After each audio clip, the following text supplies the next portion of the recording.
歼11战斗机是中国最早实现国产化的侧卫系列机型，迄今为止依旧是主力之一。日前，有关歼11的最新消息也再度传来，一起来看看具体情况如何。Hello， 各位老铁们，大家好，欢迎收看本期迷彩虎，我是虎妞。歼11战斗机作为我国早先装备的现代化国产重型战斗机，在2000年代被解放军空军大量采购并装备部队。作为国产的第3代重型战斗机，歼11重型战斗机的早期型号实际上就是来源于俄罗斯苏霍伊授权我国生产的 Su-27SK 战机，由沈飞一直负责生产。后续，沈飞在俄罗斯授权生产的歼11A 基础上，通过换装中国自主研发的 WS10 发动机、航电、雷达和武器系统，研制了新型的歼11B、歼11BS 型号的战斗机。歼11系列一度成为空军的重型主力制空战斗机，但是随着更先进的歼16、歼20、歼10C 战斗机的服役，歼11战机除了对地攻击还有一点优势以外，对空作战能力则是完全不如空军3剑客。因此，沈飞开始研制更先进的歼11D。早在2015年就传出歼11D的消息，但是后续根据媒体的消息可知，歼11D项目已经下马。目前，沈飞已经终止歼11D的研发，转而改装歼11B 战机。不过，在近几日，此前已经被宣布下马的歼11D再次起死回生。根据网络上的照片曝光，一架歼11D 战斗机又一次的身着白色涂装进行了测试飞行，引发了外界一片猜测。那么这个时候沈飞试飞歼11D是有何用意呢？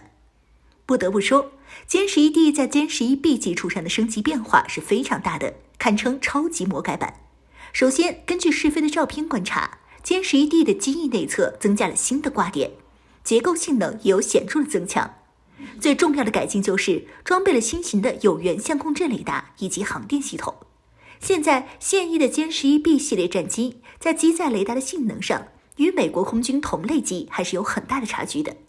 美国当前几乎把所有的3代半战机全部升级成了有源相控阵雷达。歼11D 升级了有源相控阵雷达后，其空战能力将会得到极大提升。歼11D 的机头直径要比歼10C 大得多，意味着其可以搭载更大功率、更多 TR 组件的大型有源相控阵雷达。如此看来，歼11D 配合霹雳15空空导弹，其超视距能力已经超过了歼10C 战斗机。单是 PL15 这样的空空导弹，歼11D 可以携带8发 ，PL10 格斗弹则可以携带4发，载弹量是歼10C 的1倍。歼11D 如果能够顺利入列人民空军，其空战能力将仅次于空军的歼20、歼16两款战机。不过，网友对于歼11D 的评价则不高，认为其是空战不如歼20，多用途不如歼16，略显鸡肋。要虎妞说啊，歼11D 的空战性能不如歼20是肯定的，毕竟人家隐身战机隔代如隔山，你就是拿歼16和歼20去1v1，歼16照样也不是对手。至于歼11D 的多用途不如歼16，这就是一个有待商榷的问题了。有不少网友把歼11D和歼16归类为战斗轰炸机，实际上还是有点问题的。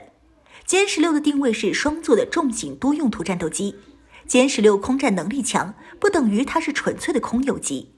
而歼11D的定位是单座的重型制空战斗机，有对地攻击能力，但不代表是多用途战机。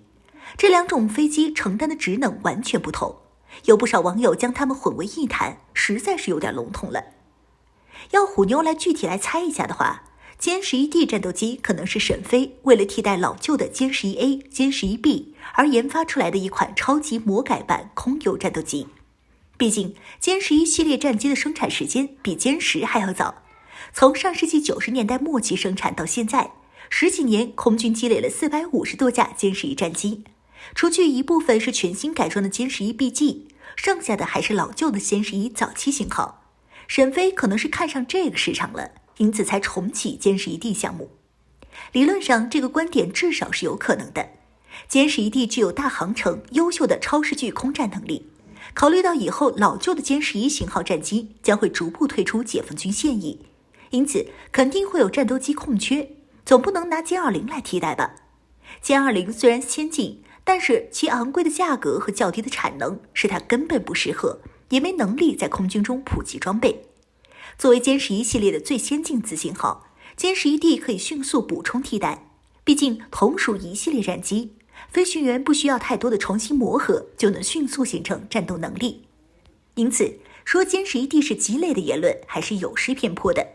这款战机在第3代战机中是一款性能不错的重型空优战机，有很大的可能在未来加入空军部队。